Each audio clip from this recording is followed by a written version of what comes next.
खबरता तक के धर्मानुरागी दर्शक वृंद, खबरता तक के धर्मखंड के अंतर्गत आज मैं जिस कथा प्रसंग को लेकर आप सबके समक्ष उपस्थित हुआ हूँ, उस कथा प्रसंग का संबंध दासीपुत्र से है।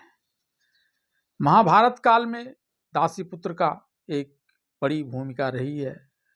महात्मा विदुर जो एक दासीपुत्र थे, उनकी विद्वता और नीति निपुणता ऐसी कि उन्होंने तब के हस्तिनापुर के सम्राट धृतराष्ट्र जो अंधे थे, उनका ऐसा बेहतरीन मार्गदर्शन किया कि हस्तिनापुर उस समय अपने चतुर्मोर्त्कर्ष पर आ गई थी। महात्मा विदुर धर्मात्मा ऐसे कि जब शांति दूत बनकर भगवान श्री कृष्ण हस्तिनापुर दरबार में पहुँचे थे और पांडवों के लिए मात्र 5 राज्यों की मांग कर महाभारत के संभावित युद्ध को टालने का प्रयास किया था, तब दुर्योधन ने सुच्याग्रं न दास्यामि बिना युद्धेन केशवः कहकर न सिर्फ उनकी उपेक्षा की, उनकी हंसी उड़ाई, अपितु वे उसे बंदी बनाने का भी प्रयास करने लगे।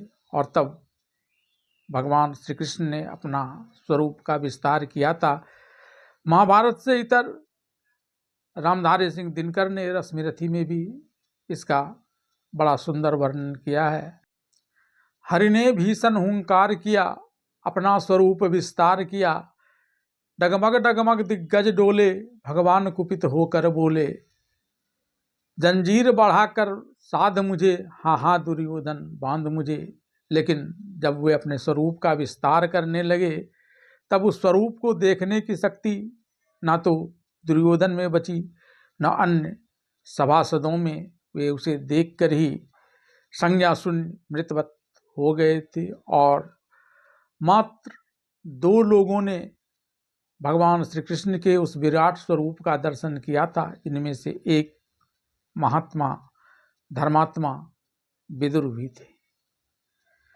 विदुर की भक्ति भावना इतनी प्रबल थी कि भगवान श्री कृष्ण ने दुर्योधन के द्वारा उनके सम्मान में बनाए गए 56 भोगों का तिरस्कार कर दिया और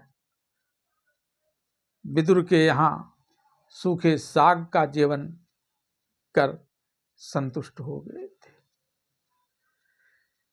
लेकिन आज मैं इस कथा प्रसंग को लेकर आपके समक्ष उपस्थित हुआ हूँ, वह इस दासीपुत्र महात्मा विदुर की कहानी नहीं है, बल्कि उस दासीपुत्र की कहानी है जो इनसे भी ज़्यादा महत्वपूर्ण थे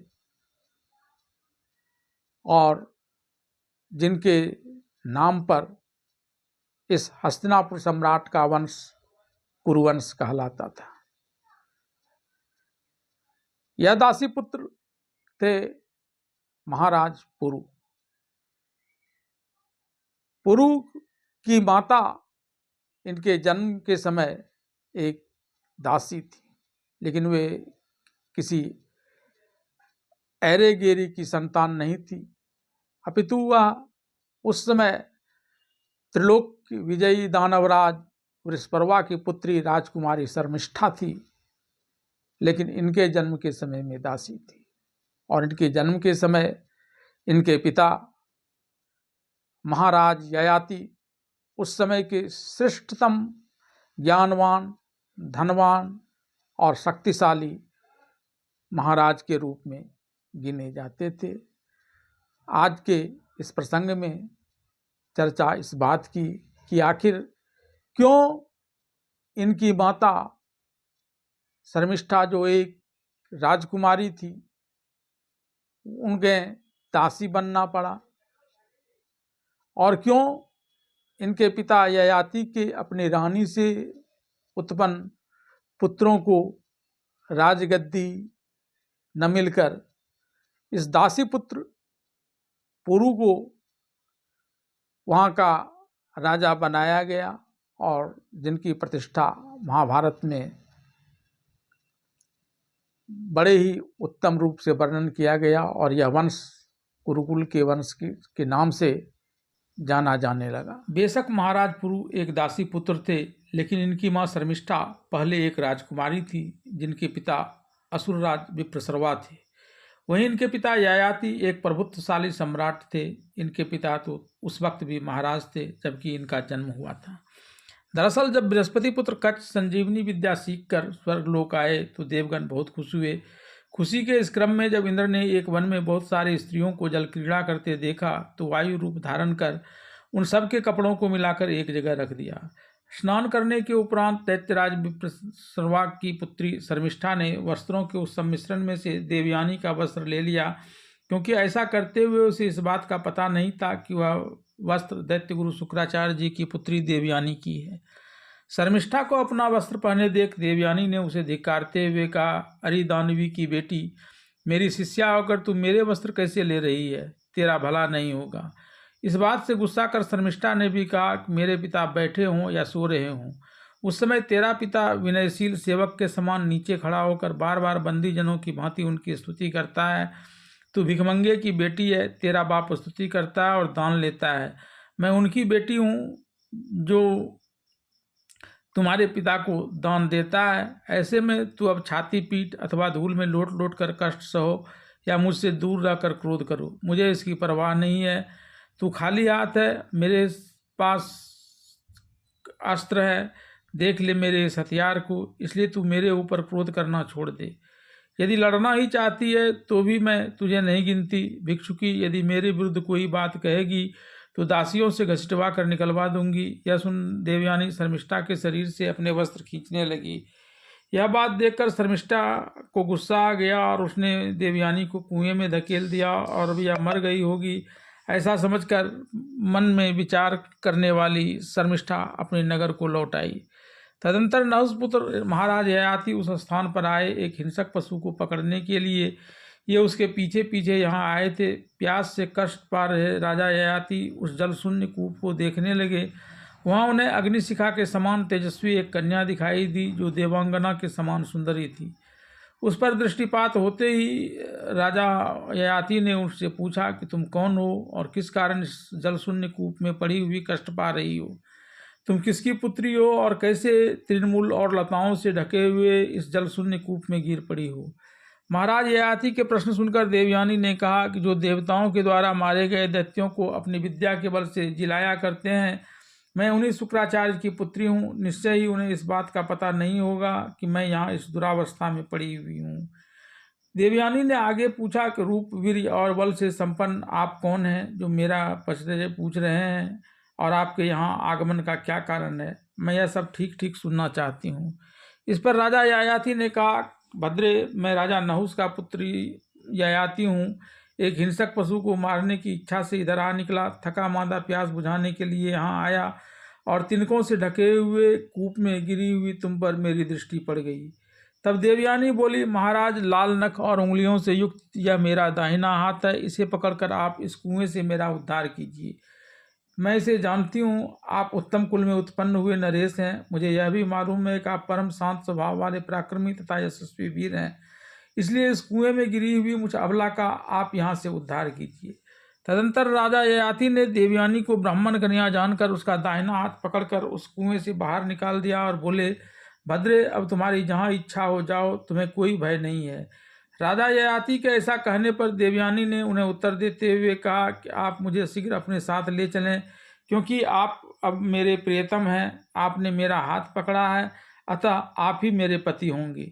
देवयानी के ऐसा कहने पर राजा ययाति ने कहा, भद्रे, मैं क्षत्रिय कुल में उत्पन्न हुआ हूँ और तुम ब्राह्मण कन्या हो, अतः मेरे साथ तुम्हारा समागम नहीं होना चाहिए। कल्याणी, भगवान शुक्राचार्य संपूर्ण जगत के गुरु हैं और तुम उनकी पुत्री हो, अतः मुझसे उनसे भी डर लगता है। तुम मुझ जैसे तुच्छ पुरुष के योग्य कदापि नहीं हो। महाराज ययाति का यह वचन सुन देवयानी ने कहा कि यदि आप मेरे कहने से आज मुझे अपने साथ ले जाना नहीं चाहते तो मैं पिताजी के द्वारा भी आपका ही वरण करूंगी, फिर आप मुझे अपने योग्य मानेंगे और साथ ले जाएंगे। इसके बाद महाराज ययाति तो वहाँ से चले गए, लेकिन देवयानी वहीं एक वृक्ष के सहारे खड़ी रही। देवयानी के देर तक घर नहीं आने से शुक्राचार्य ने दाई से कहा कि तू जाकर पवित्र हास्य वाली मेरी बेटी देवयानी को शीघ्र यहाँ बुला लाओ। दैत्य गुरु शुक्राचार्य के कहने पर जब दासी देवयानी के पास आई तो देवयानी ने उस दास से सारी बातें बताते हुए कहा, तुम शीघ्र मेरे पिताजी से कह दो, अब मैं असुरराज विप्रश्रवा के नगर में पैर नहीं रखूंगी। देवयानी के पास से धाय असुरराज के महल में आई और वहां मौजूद शुक्राचार्य को सारी बातें बता दी। तब शुक्राचार्य वहां से चलकर अपनी बेटी देवयानी के पास आए और दोनों भुजाओं से उठाकर उसे हृदय से लगाते हुए दुखी होकर कहा कि बेटी, सब लोग अपने ही गुण और दोष से, अशुभ या शुभ कर्मों से दुख और सुख में पड़ते हैं। इस पर देवयानी ने अपने पिता से कहा कि असुरराज विप्रश्रवा की पुत्री शर्मिष्ठा ने आज मुझसे कहा कि आप भाटों की तरह दैत्यों के गुण गाया करते हैं, क्या यह बात सही है? उसने आंख दिखाते हुए मुझे यह भी कहा कि तू स्तुति करने वाले, नित्य भीख मांगने वाले की बेटी है और मैं उस महाराज की पुत्री हूँ जिसकी तुम्हारे पिता स्तुति करते हैं और उनसे दान पाते हैं। तात, यदि यह बात सही है तो मैं शर्मिष्ठा को अपनी सेवाओं के द्वारा प्रसन्न करूंगी। यह बात मैंने अपनी सखी शर्मिष्ठा से कह दी थी। ऐसा कहने पर उस निर्जन वन में पकड़कर उसने मुझे इस कुएं में धकेल दिया और अपने घर चली गई। इस पर शुक्राचार्य ने अपनी बेटी देवयानी से कहा, तुम स्तुति करने वाले, भीख मांगने वाले की बेटी नहीं है, तुम तो उस पवित्र ब्राह्मण की पुत्री हो जो किसी की स्तुति नहीं करता बल्कि जिसकी सब स्तुति करते हैं। और इस बात को विप्रश्रवा, देवराज इंद्र तथा राजा ययाति भी जानते हैं। निर्द्वंद अचिंत ब्रह्म ही मेरा ऐश्वर्य युक्त बल है और ब्रह्मा जी के वरदान के अनुसार मैं इस भूतल पर, देवलोक में अथवा सब प्राणियों में जो कुछ भी है उन सब का सदा सर्वदा स्वामी हूँ। देवयानी के हट पकड़ लेने के पश्चात शुक्राचार्य और देवयानी दोनों विप्रश्रवा के पास आए और पहले दानवों के द्वारा उनके यहाँ आए हुए बृहस्पति के पुत्र कच्छ की बार बार हत्या करवाने और उसके बाद अब उसकी पुत्री राजकुमारी शर्मिष्ठा के द्वारा अपनी पुत्री देवयानी का कुएं में धकेल कर वध करने के प्रयास के कारण उनकी नगरी को छोड़कर जाने की बात कही। शुक्राचार्य के मुख से यह बात सुनकर असुरराज विप्रश्रवा ने कहा, मुझे इन सब बातों की कोई जानकारी नहीं है। यदि इसमें मेरी थोड़ी भी सहभागिता हो तो मुझे इस पाप से सदगति ना मिले, इसलिए आप हम लोगों पर कृपा करके प्रसन्न होइए और हमें छोड़कर नहीं जाइए। यह सब जानकर भी अगर आप हमें छोड़कर चले जाते हैं तो हम सब लोग समुद्र में समा जाएंगे, हमारे लिए दूसरी कोई गति नहीं है। ग्रहेश्वर, यदि आप मुझे छोड़कर देवताओं के पक्ष में चले जाएंगे तो मैं भी सर्वस्व त्याग कर जलती आग में कूद पड़ूंगा। इस पर शुक्राचार्य ने कहा कि मैं अपनी पुत्री के प्रति किया गया अपराध नहीं सह सकता क्योंकि वह मुझे अत्यंत प्रिय है। तुम देवयानी को प्रसन्न करो क्योंकि उसी में मेरे प्राण बसते हैं। उसके प्रसन्न हो जाने पर इंद्र के पुरोहित बृहस्पति की भांति मैं तुम्हारे योग क्षेम का वहन करता रहूंगा। शुक्राचार्य से यह सुनकर विप्रश्रवा ने देवयानी से कहा कि पवित्र मुस्कान वाली देवयानी, तुम जिस वस्तु को पाना चाहती हो वह यदि दुर्लभ भी हो तो मैं तुम्हें अवश्य दूंगा। इस पर देवयानी ने कहा, मैं चाहती हूँ कि राजकुमारी शर्मिष्ठा 1000 कन्याओं के साथ मेरी दासी होकर रहे और मेरे पिताजी जहाँ मेरा विवाह करें वहाँ भी वह मेरे साथ ही जाए। देवयानी से यह बात सुन असुरराज विप्रश्रवा ने धाय से कहा, तुम जाओ और शर्मिष्ठा को तुरंत बुला लाओ ताकि वह देवयानी की जो कामना है उसे पूर्ण करे। उसे कहना कि कुल के हित के लिए एक मनुष्य को त्यागा जा सकता है, गांव के भले के लिए एक कुल को छोड़ा जा सकता है, जनपद के लिए एक गांव की उपेक्षा की जा सकती है और आत्म कल्याण के लिए सारे पृथ्वी का त्याग किया जा सकता है। धाय की बात सुन शर्मिष्ठा बोली, यदि इस बात के लिए देवयानी को खुश करने के लिए शुक्राचार्य जी मुझे बुला रहे हैं तो देवयानी जो कुछ चाहती है वह सब मैं आज से ही करूंगी। मेरे अपराध से शुक्राचार्य कहीं न जाएं और देवयानी भी मेरे कारण अन्यत्र जाने का विचार न करे। इसके बाद राजकुमारी शर्मिष्ठा 1000 दासियों के साथ वहां आ पहुंची और देवयानी से कहा, मैं 1000 दासियों के साथ तुम्हारी दासी बनकर सेवा करने के लिए तैयार हूं और तुम्हारे पिता जहां भी तुम्हारा ब्याह करेंगे वहां भी मैं तुम्हारे साथ चलूंगी। इसके बाद देवयानी शर्मिष्ठा शुक्राचार्य और विप्रश्रवा के साथ अपने घर आ गई। कुछ वर्षों के पश्चात देवयानी शर्मिष्ठा और अन्य 1000 दासियों वन विहार के लिए गई। वहाँ शर्मिष्ठा देवयानी की पैर दबा रही थी। दैवयोग से इस समय महाराज ययाति वन में शिकार करते हुए वहाँ आ गए और उन दोनों सुंदरियों को देखकर उनका परिचय पूछा। तब देवयानी ने सारी बातें महाराज ययाति को बताते हुए कहा कि आपने पूर्व में एक बार मेरा हाथ पकड़ मुझे कुएं से निकाला था, इस रूप में आपसे मेरा पानी ग्रहण हो चुका है, अतः आप मुझे पत्नी रूप में स्वीकार करें। मैं अपनी सखी और दासी शर्मिष्ठा और अन्य 1000 दासियों के साथ आपके साथ जाने के लिए तत्पर हूँ। इस पर महाराज ययाति ने देवयानी को पूर्व में कई बातों को दोहराते हुए कहा कि जब तक आपके पिता मुझे आपको नहीं सौंपेंगे तब तक मैं आपसे ब्याह नहीं कर सकता। यह सुनकर देवयानी ने तुरंत एक धाय को अपने पिता से यह कहकर बुला लाने के लिए कहा कि मैंने नहुषपुत्र महाराज ययाति से स्वयंवर विधि से विवाह कर लिया है।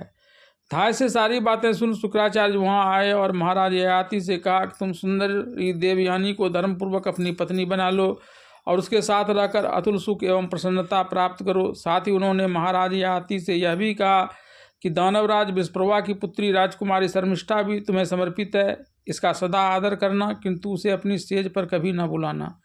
इसके बाद महाराज ययाति देवयानी से ब्याह कर देवयानी, शर्मिष्ठा और अन्य हजारों दासियों को लेकर अपनी राजधानी लौट आए। यहाँ महाराज ययाति ने देवयानी को तो अंतःपुर में स्थान दिया, फिर उसकी अनुमति से अशोक वाटिका के समीप एक महल बनवाकर उसमें विष्प्रभा की पुत्री शर्मिष्ठा को 1000 दासियों के साथ ठहराया और उसका उचित स्वागत सत्कार किया। देवयानी ययाति के साथ परम रमणीय एवं मनोहर उस अशोक वाटिका में आती और शर्मिष्ठा के साथ वन विहार करके उसे वहीं छोड़कर स्वयं राजा के साथ महल में चली जाती थी। इस तरह बहुत समय तक वे प्रसन्नतापूर्वक रहते हुए आनंद से अपना समय बिताते रहे। इस बीच देवयानी ने एक एक कर 2 पुत्रों को जन्म दिया। एक दिन शर्मिष्ठा ने अपने रजस्वला वस्त्र को देखा।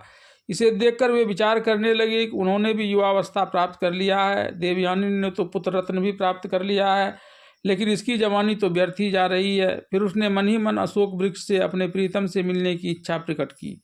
तभी सौभाग्य से महाराज ययाति वहां खड़े नजर आए। उन्हें देखकर राजकुमारी शर्मिष्ठा, जो उस समय देवयानी की दासी के रूप में यहाँ आकर रह रही थी, महाराज ययाति के पास चली आई और उनसे प्रणय निवेदन किया।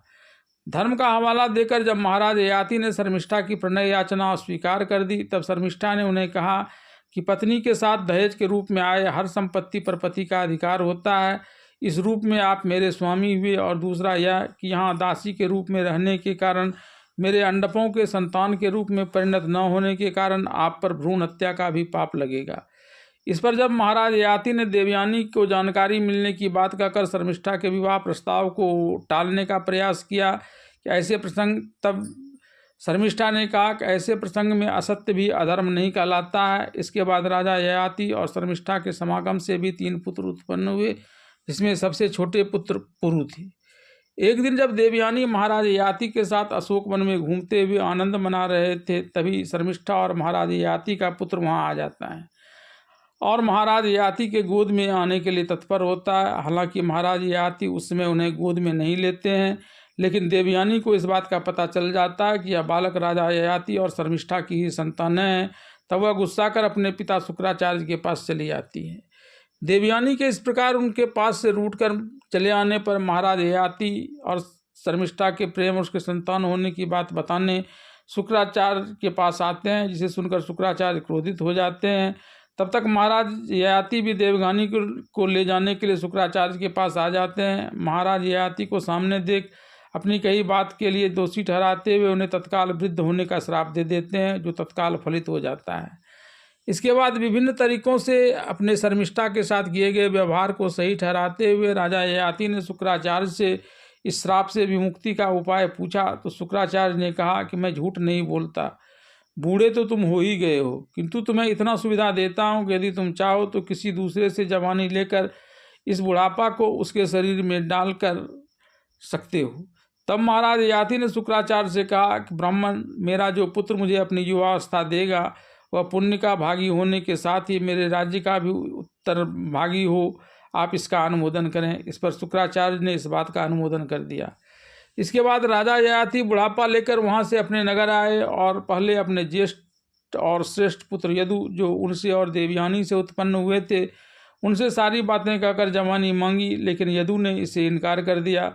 फिर एक एक कर महाराज ययाति ने देवयानी और शर्मिष्ठा दोनों से उत्पन्न पुत्रों से जवानी मांगी, लेकिन सबसे छोटे पुत्र पुरु को छोड़कर सभी बेटों ने महाराज ययाति का प्रस्ताव मानने से इनकार कर दिया। अपने पुत्र पुरु से जवानी लेकर महाराज ययाति ने 1000 वर्षों तक अभिष्ट विषयों का उपभोग किया, लेकिन उनके विषय वासना का खात्मा नहीं हुआ। तब उन्होंने अपने पुत्र पुरु से यह कहते हुए कि न जातु कामानुपभोगेन साम्यति हविषा कृष्णवत्मेव भूय एवाभिवर्धते, अर्थात विषयों की कामना उन विषयों के उपभोग से कभी शांत नहीं होती, अपितु घी की आहुति पड़ने से अग्नि की भांति वह अधिकाधिक बढ़ती ही जाती है। फिर उसने पूर्व को दिए हुए अपने बुढ़ापे को ग्रहण कर लिया और पुरु ने पुनर्यौवन प्राप्त कर लिया। इसके बाद महाराज ययाति ने अपने पुत्र पुरु को ढेर सारा आशीर्वाद देते हुए उसे राजगद्दी भी सौंप दी और तदंतर पुरु ने अपने साम्राज्य का विस्तार किया, अनेकानेक यज्ञ किए और उन्हीं पुरु के नाम पर यह वंश कुरुवंश कहलाया।